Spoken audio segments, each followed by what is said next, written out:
Good afternoon, ladies and gentlemen. Welcome to Pearson's Insight Webinar 18 by a Guide to Endpoint Assessment. If this is your first Insight webinar, we hope you find it a useful experience. If you've attended one before, then welcome back. So who are your presenters today? We have Ellen Duggan, our Apprenticeship Service Manager, and Liz Bennett, who is Head of our Endpoint Assessment Delivery.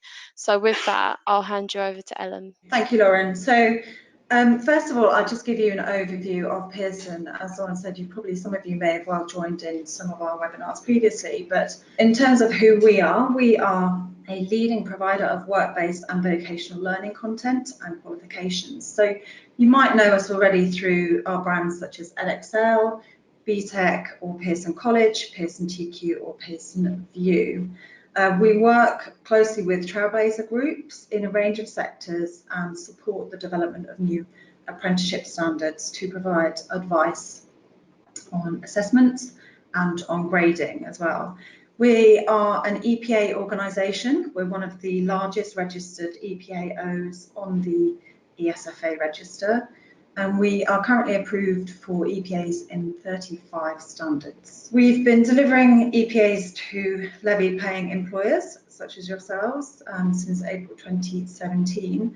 And to date, we've delivered over 800 EPAs in a range of standards, and we have a pipeline of over 4,000 EPAs to deliver over the next couple of years. Obviously, it's EPA that we are focused on today. Specifically, we're going to go through, this is the agenda for today, so we're going to go through an overview of EPA, and we'll talk to you about endpoint assessment organisations. We'll talk a little bit about delivery models, and of course your role, so the employer's role with regards to selecting an endpoint assessment organisation, and also some considerations for your role before, during and after EPA. We'll then just cover a few best practice and just recap as well before questions at the end of the webinar. So what is EPA? So all apprenticeship standards must have an EPA. This assessment is carried out by an independent registered EPA organisation, and that EPAO has to be approved by the ESFA to conduct EPA for that specific standard. EPA is the final assessment for an apprentice. It validates that the apprentice has achieved the knowledge, the skills and the behaviours of the apprenticeship, and of course they can't achieve the apprenticeship without passing their EPA. So it really does give you, the employer, confidence that the apprentice is occupationally competent and ready for the job that they have undertaken the training for.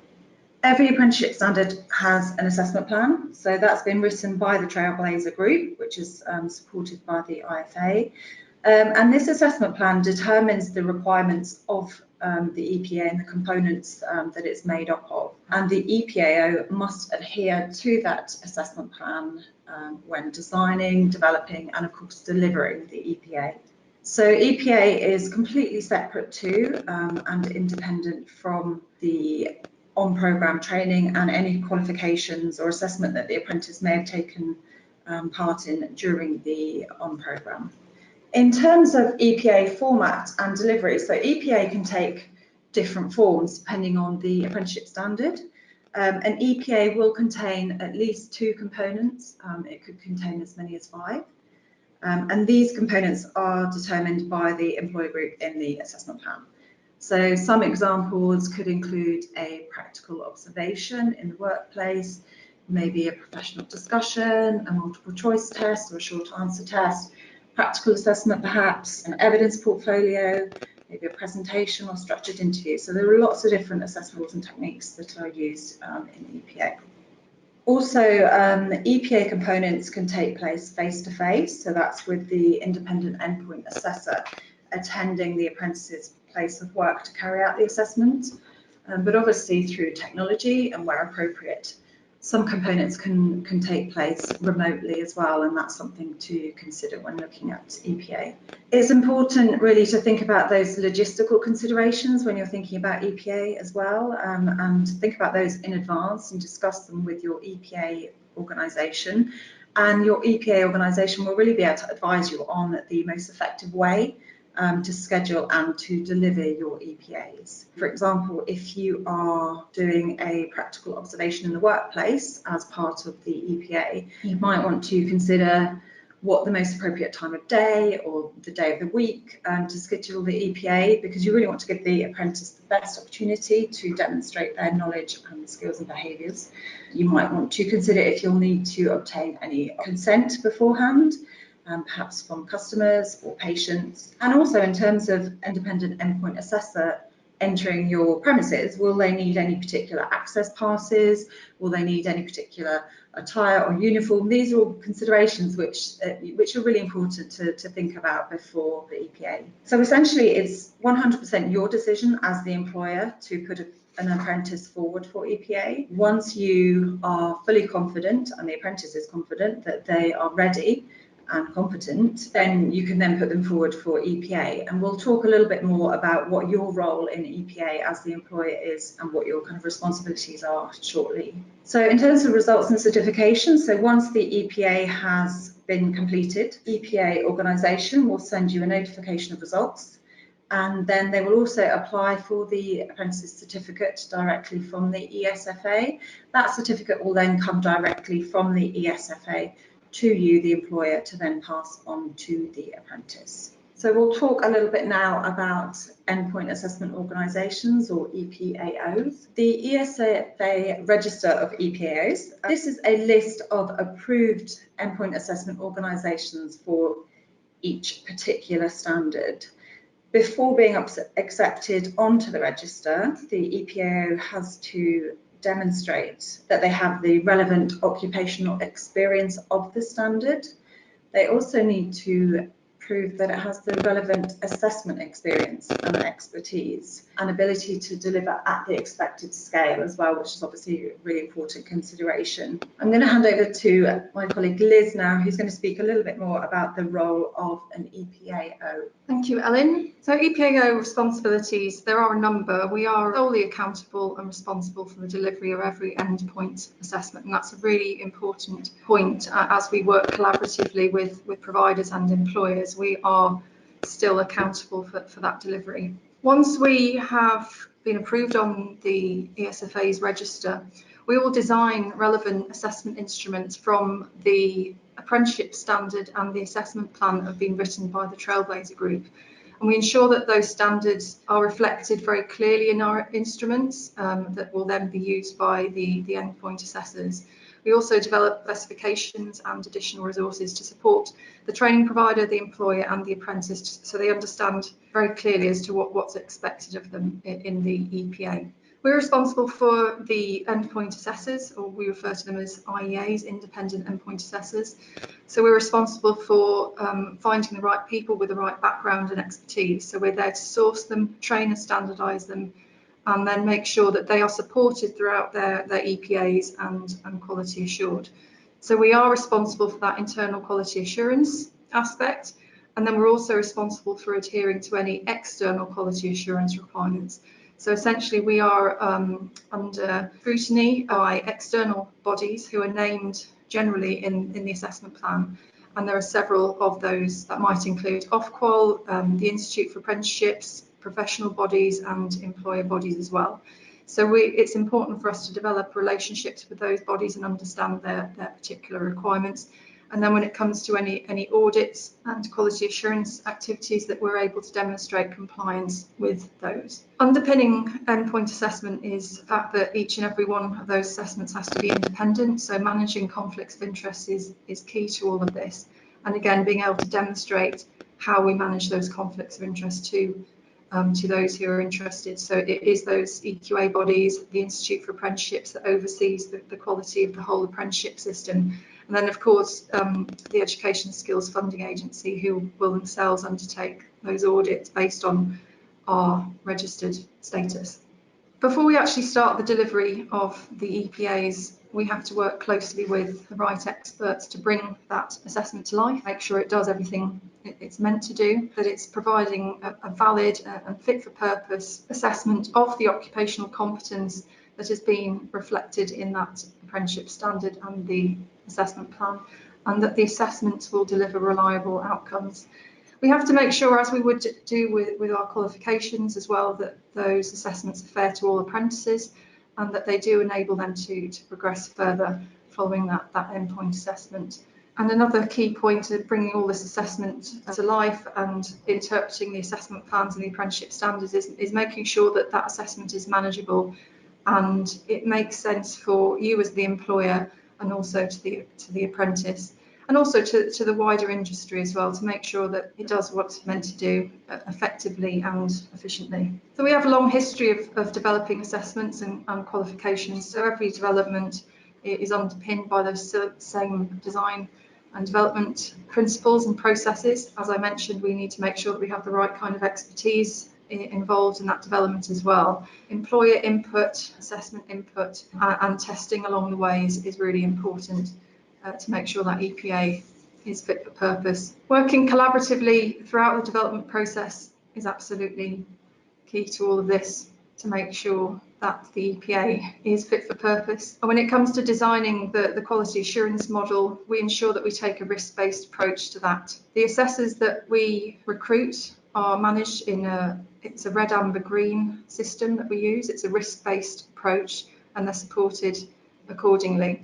These EPAs are brand new, so they can be seen as high risk. So there's a lot of scrutiny up front and with remote sampling and accompanied visits and observations as well of those assessors.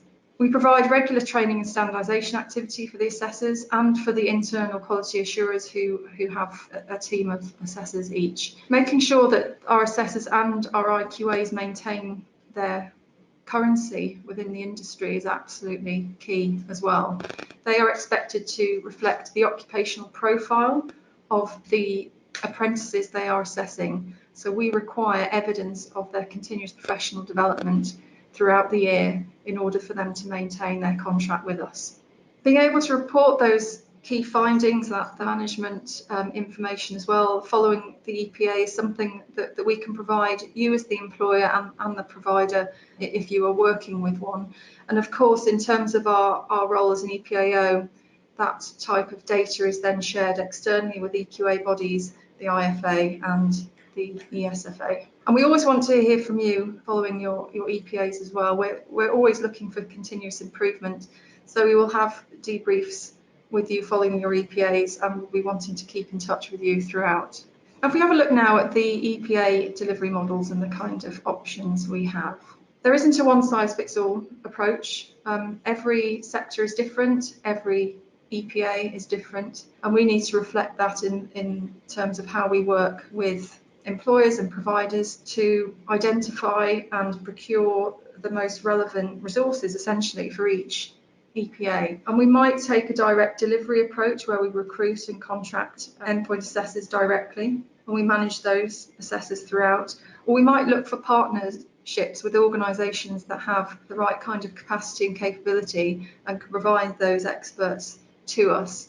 At all times we are fully accountable, as I said, for that endpoint assessment, but there are different approaches to actually identifying and managing the resources. And your EPAO will always be able to guide you on the most effective model for the EPA in question.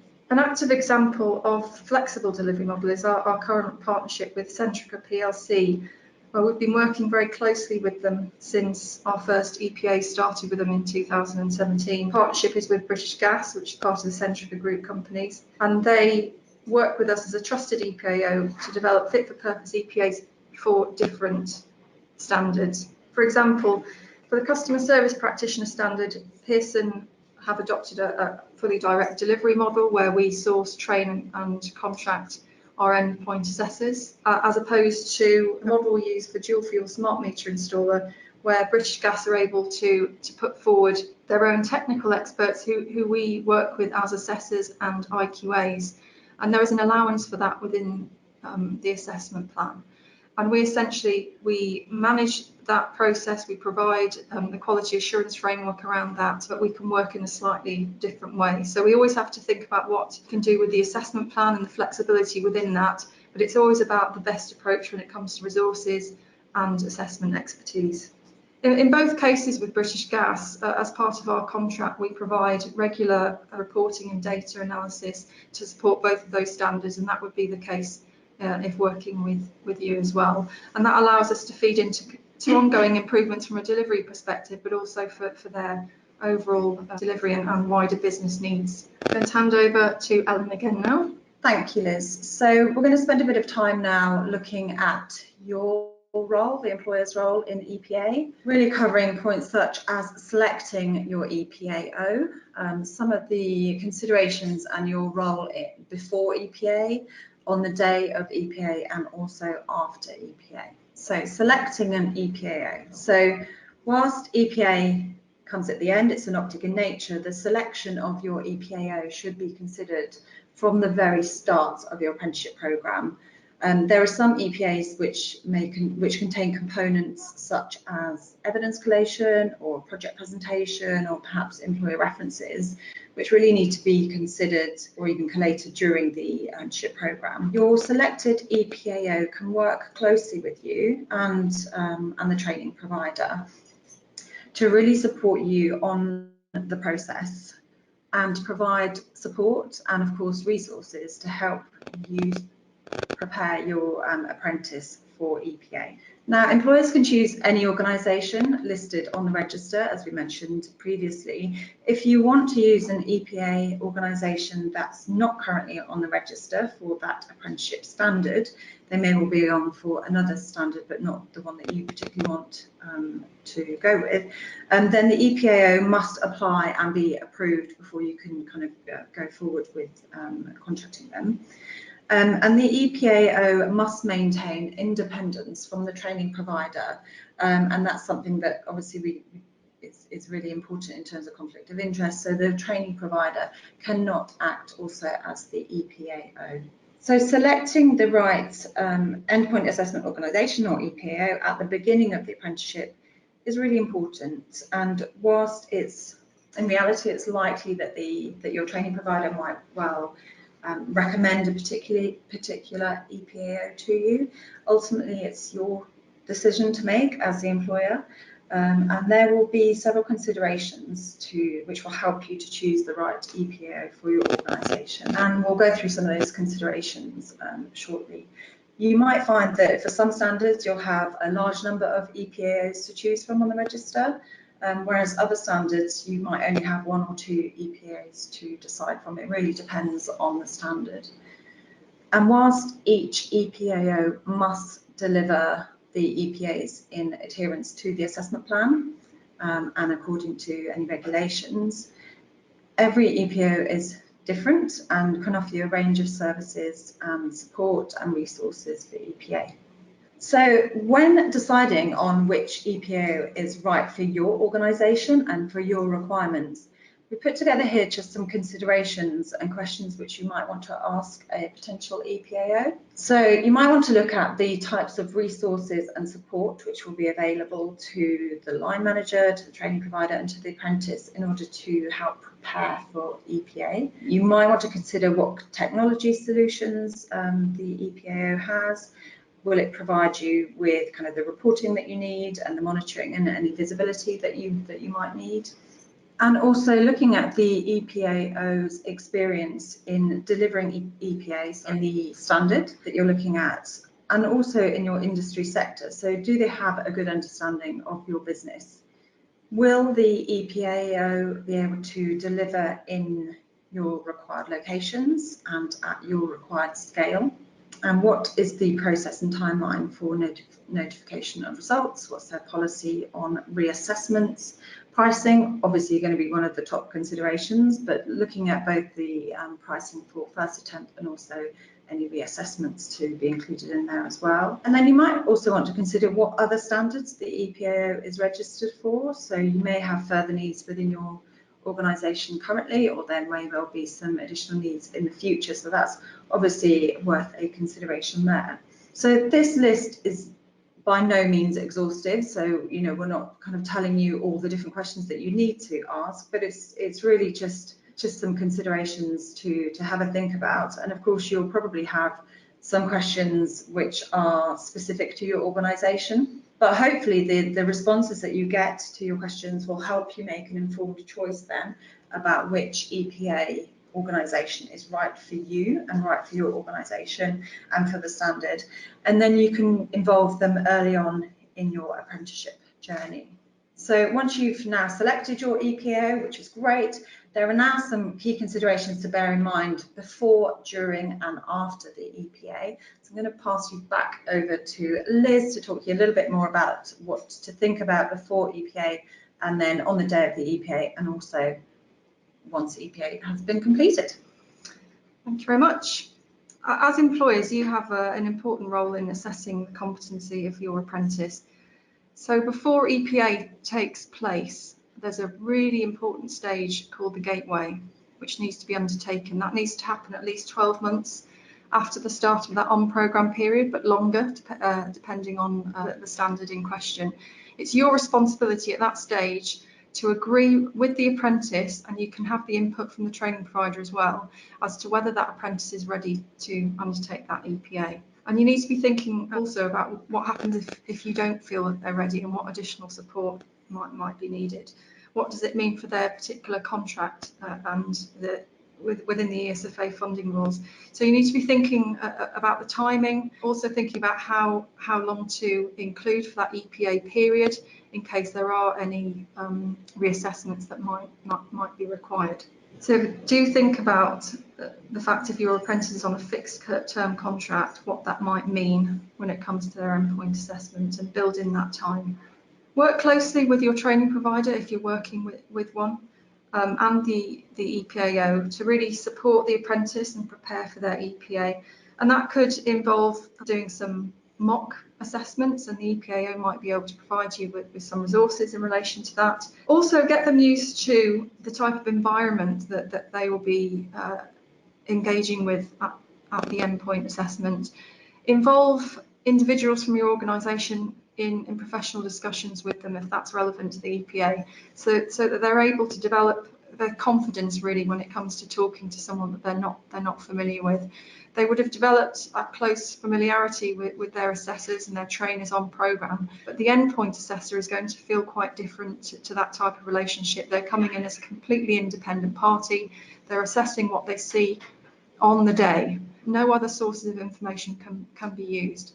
So it's important that that apprentice is aware of that difference and has been able to practice as well with the different types of assessment methods. We also have to think about the logistical arrangements for EPA, and as the EPA, we are responsible for that endpoint assessment. But it might be that you want different components to take place in different locations. So we need these discussions ahead of time so we can understand if, for example, your EPA has an on-screen test, where will that test be taking place? Who will be invigilating it? If you're working with a college or a training provider, would you be asking to use one of their rooms, for example, and one of their invigilators? Or would you want to use a space in your own organisation? If you do, then we need to be able to set up the technology and the resources to do that. Or you may ask that the EPAO provides that resource and technology for you. And then when it comes to the other components, whether it's an observation or a professional discussion or interview, where are those going to take place? And the observation normally takes place in a live working environment. So you need to be thinking about what that means for the apprentice and the other people that they would normally be working with, or the patients or customers that they would normally be interacting with. You may prefer to take a chance of booking that apprentice off their shift so they can focus on their EPA on that date rather than them doing it as part of their shift. Just thinking about safeguarding arrangements as well, depending on the age of the apprentice, thinking about who might need to accompany that apprentice and that assessor in the work location, and then making sure that you have the rooms available for any verbal discussion with the assessor as well. And again, any of those components might take place within your workplace, or they might be taking place in the training provider. So between the three parties, it's important that we have that agreement up front so we know exactly who needs to be where and at what time, and that the apprentice is very clear as to what's expected and where they need to be. We, as the EPAO, will provide you with all the guidance you need, and we'll be checking in with you and the provider at various points leading up to that endpoint assessment. We'd be introducing you to the endpoint assessor as well to finalise some of those logistics ahead of the day. But the key point is just thinking about the most efficient use of resources and the assessor's time, and making it work for you as the employer and for the apprentice. Now, on the day of the EPA, in some standards, there is an allowance for the employer to be involved in that endpoint assessment, and that isn't to make an assessment decision, but for example, in the policy officer EPA, the assessment plan allows for an employer representative to be part of the interview panel, and that's to provide technical information where and if necessary. As I mentioned, it's not to make any decisions, but it's feeding into that assessment process. So we as the EPAO need to take on board any requirements such as those in the design of the assessment, and again plan those activities in with you, and make sure everyone is aware of what type of input they can provide as part of that assessment. But whether or not you're directly involved in the EPA component, you do need to understand what is required, and everything I've just mentioned in terms of the considerations beforehand. You need to be able to support that on the day of the assessment. And also think about appointing a relevant member of staff for the day, and that's not just to accompany the apprentice and the assessor, but also thinking about the support for the apprentice, whether they do need that moral support at the end, or might just want to be able to go and have a chat with someone once it's all finished. When the EPA has come to an end, you will receive the results from the endpoint assessment organisation. Now, the SLAs may vary. Pearson provides the results to you within 5 working days of the assessment, and that's following the internal quality assurance. And on successful completion, the certificate will be sent directly from the ESFA to you, and for you to pass that on to the apprentice. The training provider will close the apprentice's ILR based on the date that we send the results to you. You need to be thinking, however, what happens next after that EPA. It's worth considering what that means for your organisation and for the apprentice, and that's for every grade. What happens if the apprentice has not achieved that EPA? What type of support will be put in place? What's your position on reassessments? How many do you want us to provide? In some cases, the number of reassessments is set within an assessment plan, but in many cases there is flexibility there. But what does that mean to the organisation if someone does not achieve? And what does it mean if they achieve a merit or distinction? Is that linked to a particular progression route, for example? So it's important that you can provide that kind of clarity and guidance to the apprentices as well. And I mentioned earlier, it's important for us to find out how it went for you on the day of the EPA and gather your feedback, so we as an EPAO are able to continuously improve our service to you. I'm going to hand back to Ellen. Thank you, Liz. So hopefully those points that Liz just gone through and that we've discussed already, it's kind of demonstrated to you the power of collaboration really between your selected EPAO training provider and yourself as the employer in terms of helping to deliver and supporting to deliver a successful EPA. Pearson's approach then, so we've adopted a collaborative approach to working on the apprenticeship new standards. We know that new apprenticeship delivery is complex, it's constantly evolving and changing, and we really do believe that a genuine partnership with open dialogue, with employers, with training providers and with EPAOs is the way forward to ensure that high quality apprenticeships are delivered from beginning to end in every single sector. So as I mentioned before, we've been delivering EPAs to levy paying employers since 2017. We've delivered over 800 to date.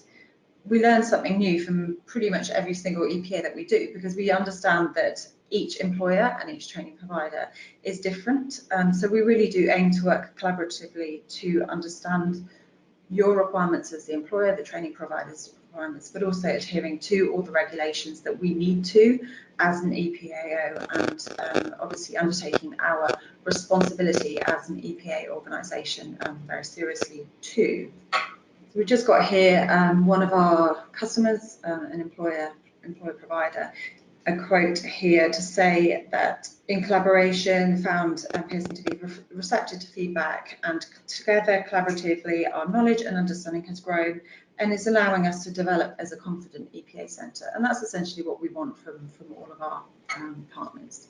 So to recap some important points which hopefully you'll take away from today's webinar. So really just about engaging any potential EPAOs as early as possible. So select your EPAO and then benefit from the maximum amount of support and resources that they're able to offer you in order to prepare for EPA. They can guide you through all the different steps that are needed before that on the day of EPA. There's no one-size-fits-all approach to EPA, so again, collaboration is key, and that's working with your training provider but also with your selected EPAO. So whilst EPA is indeed at the end of the apprenticeship programme, for some of you who are just considering starting off your apprenticeship programme right now, it might seem like a long way away, but it really shouldn't be the last thing that you think of, because the more engaged you are with your EPAO from the very start, the more support that EPAO can provide to you. Another point, obviously, we've mentioned this a couple of times now, it's your decision as the employer to select your EPAO, and that's one of your key responsibilities there. And also in terms of best practice, sharing feedback with your EPAO and of course with your training provider, that helps us to inform continuous improvement. There's a question. So what kind of resources do you provide for employers to help them prepare their apprentices for EPA? The resources provided for free when you register for the EPA is an EPA specification, and that provides a really clear breakdown of every single part of the endpoint assessment and the endpoint assessment process. So it provides content that can be used during the on-programme phase to help develop the apprentice's skills, knowledge and behaviours against the particular apprenticeship standard. So we've essentially developed that additional content to support that. And you also have the grading criteria and clarity as to what's expected for each of those included in the specification as well. So that will help the apprentices to prepare for their endpoint assessment in more detail. Depending on the EPA in question, we might provide templates, particular briefs for the apprentices. We also provide the relevant forms that need to be completed and submitted alongside the apprentice's evidence. We have paid for resources as well that are available to support the apprentice on programme, and we're looking at other materials as we speak that can just keep enhancing that experience as we learn from our first EPAs. And we also provide what we refer to as sample assessment materials for multiple choice and short answer tests, and that allows the provider, employer and the apprentice to get a feel for the type of questions that will be included in such a test. Brilliant, thank you. And we've got one more. A lot of providers we are engaging with have already identified an endpoint assessment organisation. As an employer, can we say we would prefer an alternative one if we have a strong feeling about the chosen one? Absolutely, you can. As we mentioned earlier, it is your choice, and it's important to make an informed choice as we've been talking about so far. So that does conclude today's webinar. Thank you all for attending, and we hope to see you again in future instalments.